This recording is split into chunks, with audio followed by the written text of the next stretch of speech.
Good morning, students. In my last lecture, I was telling you how the transpiration is measured. So, I have already told you about 2-3 methods how transpiration is measured. One was in a test tube where the oil was kept above that, and the twig was fixed. By that, the means the weighing method. You can measure how much water has been lost. Now, there is one instrument that is called potometer.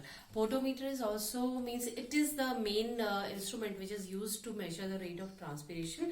So today I will tell you about the potometers. So potometer actually it measures the water intake. Water intake means जितना पानी plant ने क्या किया है absorb किया है. I think this is very clear to you that it is not an instrument which is measuring the rate of transpiration, but indirectly it is measuring the Uptake of water. कितना पानी plant ने अंदर लिया है. तो potometer क्या करता है, उसको मेजर करता है. तो अगर वो उसको मेजर करता है तो हम ये मान लेते हैं कि जितना पानी इनटेक हुआ है वही ट्रांसपिरेशन से क्या हुआ है, लॉस हुआ है. So we indirectly we are measuring transpiration. So the potometer it actually measures the water intake. Keep it in mind. You will not say that it is a machine to measure transpiration. Actually, it is an instrument which measures the uptake of water. तो plant ने जितना पानी अंदर लिया है, that has been measured by the potometer, and that we indirectly correlate that इतना पानी उसने अंदर लिया है, तो that might have been transpired. Okay. So this is the main motto in which we can means this is the main thing which we are measuring in the potometer. So we are having one very common which is mostly used, that is called Ganong's potometer. So Ganong's potometer, again this has come many times in exam, so you have to see this properly.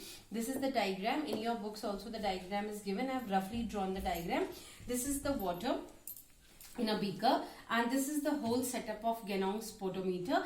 In this a tube is fixed here, and this tube it is a inward means U-shaped tube. Here also one turn is there, and here also one turn is there. So in this there is a small cup shaped vessel here in which a plant is fixed. तो ये आपने plant नहीं लिया है, मतलब it is a twig. Twig समझते हैं ना, only a branch is there. तो ये ब्रांच आपने ली है यहाँ पे, and this hole is filled with water, and this water is actually coming from this beaker. इस बीकर से ये पानी अंदर आता जा रहा है और यहाँ जा रहा है. अभी क्या करना है, जैसे ये वाला प्लांट है, तो this whole apparatus is kept in sunlight. ये आपने सनलाइट में रखना है, और सनलाइट से क्या होगा, जैसे जैसे पानी एब्जॉर्ब होगा तो यहाँ से पानी निकलता जाएगा, यहाँ से ट्रांसपिरेशन हो रहा है. ठीक है, तो ट्रांसपिरेशन होता जा रहा है, तो यहाँ से ये ट्विग पानी अंदर लेगी, तो ये पानी यहाँ से आगे आगे खिसकता जाएगा. ठीक है, और यहाँ से इन टर्न पानी ऊपर आता जाएगा. तो एक मेजरमेंट तो क्या हो गया, यहाँ पर पानी का लेवल थोड़ा कम हो जाएगा. पहले इनिशियली यहाँ पर होगा, and then it will move downwards, है ना, क्योंकि पानी का लॉस हो रहा है. ये तो आप इनडायरेक्ट मेजरमेंट कर रहे हैं. For a direct measurement we are having a scale over here. This is the scale which has been provided. तो ये स्केल इसी इंस्ट्रूमेंट के साथ लगा होता है, and how we will measure the measurement is here. ये जो बबल है, this is a bubble which is introduced in this apparatus, और जैसे जैसे पानी का लेवल यहाँ से ऊपर चढ़ता जाता है, ये पेड़ से ट्रांसपिरेशन होता रहता है, तो पानी आगे जाता है. अब पानी आगे जाएगा तो ये बबल क्या करता है, धीरे धीरे आगे मूव करता है. फिर ये बबल यहाँ आ गया, यहाँ आ गया, तो आगे चलता रहेगा. तो इससे हम यहाँ पे ये मेजरमेंट कर सकते हैं कि हमारे इतनी ट्यूब में इतना पानी था. तो ये आप स्केल पे you can measure this, right. So this measurement can be done with a scale.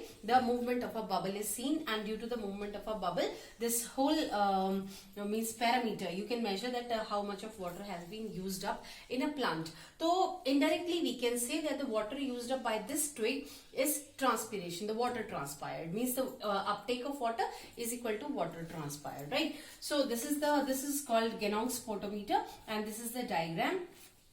In this, in your textbook, they have given you some precautions to use the potometer, and also there are some limitations. अभी आपका potometer के लिए जो precautions हैं, that should be, ये आपका जो potometer है, this should be completely air tight. First one is air tight होना बहुत जरूरी है, क्योंकि अगर एयर यहाँ आ गई तो एयर बार बार क्या करेगी, इसको डिस्टर्ब करेगी, है ना. ये जो वाटर का फ्लो है that will get disturb, and इसकी वजह से हो सकता है कि you will not get the accurate result. So इसका एक प्रिकॉशन ये है that this should be airtight. Second one, जो आप यहाँ पे शूट ले रहे हैं, ये shoot I'll show you here. This should be cut vertically like this. ये अगर आप ऐसे काटते हैं तिरछे में तो you will get this much of surface area. इतना सारा सरफेस एरिया आपको मिल जाएगा और यहां से वाटर काफी सारा एब्सॉर्ब हो जाएगा. लेकिन अगर if you take a twig like this and you cut it like this straight, so you will get only this much of surface area. So this surface area is very less and this one is much more.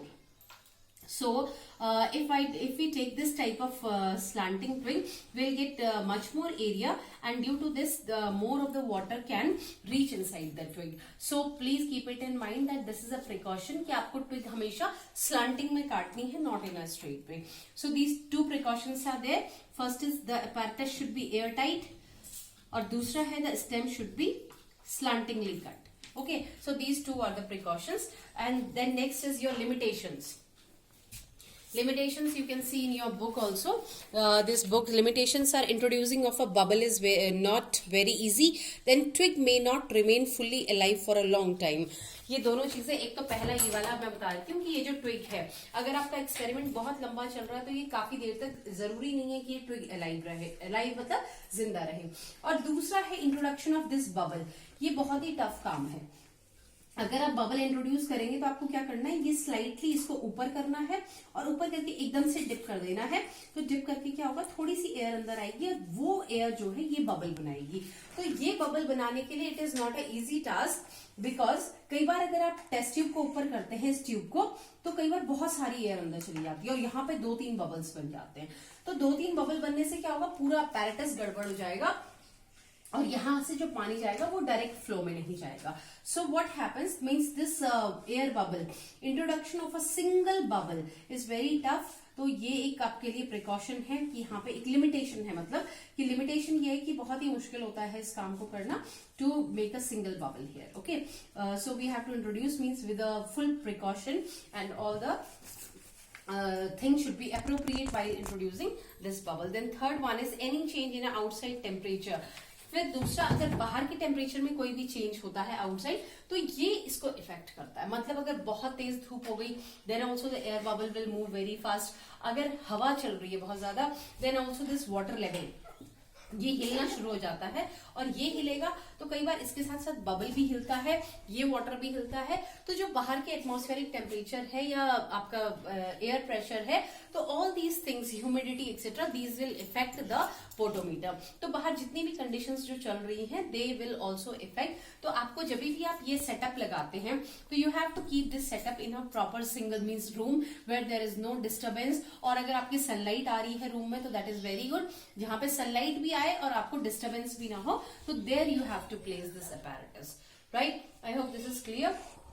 Then one more thing I want to tell कि अगर आपको देखो आपने एक बारी you have taken this twig and the water has moved inside, transpiration भी हो गया, तो ये बबल चलते चलते this has reached here, suppose, है ना. Now if you are removing this twig and you again want to measure transpiration of some other twig, you will again put a new twig here. तो आपको ये bubble यहाँ पहुंचा हुआ है, इसको वापस करना है. तो for making it to the original position this is 0 in a scale. तो 0 से you will start. To keep it in a 0 position you will open the reservoir here. यहाँ पे रिजर्वॉयर है, इसमें पानी ऑलरेडी भरा हुआ होता है. तो what you will do, if you will open this the water will flow inside this and water flow होगा तो this bubble will again come back to the original position of 0. I hope this is clear. Once again I'll tell you, this is water is moving inside, this bubble will flow because the water is taken in by the twig, transpiration is going on, so यहाँ से water ऊपर जाएगा, तो due to this the bubble will move forward. And this you can measure in a scale. उसके बाद अगर आपका bubble यहाँ पहुंच गया है, you want to send it back to 0, आप यहाँ से रिजर्वॉयर से पानी खोलेंगे और ये आपका बबल जो होता है it will come back to the original position. So I hope this is very clear. You have to read precautions, limitations, and next topic is your kind of transpiration that I will take in your next class. So please go through this in your book and you read whole of your text. Okay, thank you.